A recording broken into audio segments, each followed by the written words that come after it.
Oromiyaa kan magaalattii keessaa ba'e? Humni addaa Oromiyaa gaafa dilbataa galgala sa'aatii hanga sa'aatii lamaatti magaalaa keessa duguggate ba'e. Tole eegasii maaltu ta'e? Dhagaan isuma dhugaa isaa sitti hima naanna'anii kuni takamu jedhamanii sitti hima dhugaa jiru sitti hima bulee isaan ba'anii bulanii jennaan ganama dhukaasuma dhageenye barii yoo ribakaan marfamneera.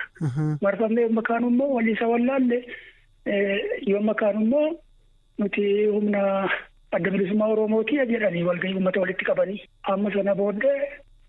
Qaamni edda addanaa ka'ee biyya kana bushaa jedhee nutti daawwalee isatti nu waamennaan dhufnee nu jedhani. Kana booddee namoota caasaa mootummaa asnaa ba'aa nan mariisisa jedhee meeshaa irraa fuudhanii sassaabanii meeshaa waraanaa.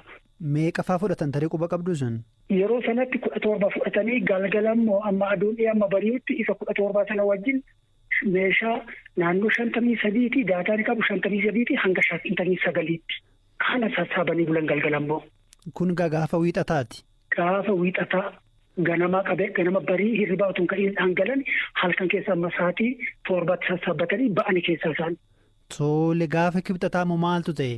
Gaafa kibxataa barii ka'e immoo isaan kun keessaa ba'anii yoo bulan hidhattoonni fiinxaalessa Amaaraa Faannoo kan jedhaman ajjeechaa mana gubaatii dararaa buqqaatii martirratti jammarani kanumaan uummanni kanumaan buqqa'ee biyya garaa garaatti ba'e.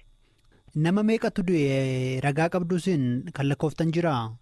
Amma ragaan qabataman kan hawaasa keessa namni achii badee achii dhabne achii barbaanne jedhu nama 87 ture. Kana keessa nama 55 immoo du'aasaa arginee awwaalleerra. Kaan immoo bishaan keessaa ijoollee daa'ima xixiqqoo 4 ba'e. Daa'ima G4, daa'ima G6, daa'ima G2 4 ba'e bishaan keessaa. Laga keessaa jechuudha? Bishaan soorata keessatti gatamanii. Manni nama dhuunfaa gara 10 gubate guyyaa sanatti bichaa. Eegasii booda qaami mootummaa dhufee jira humni mootummaa dhufeera magaalattii. Sa'aatii ammatti naa daawwaltee natti bilbilaa jirtu kanatti qaamni mootummaa tokko yoo magaalaa gamsaa galeeru hin jiru ammaatti. Warri Faannoo fi warri hidhattooti kun walitti hin bu'anii waliin wal lolanii? Waliin wal lolanii isaan ofii isaanii.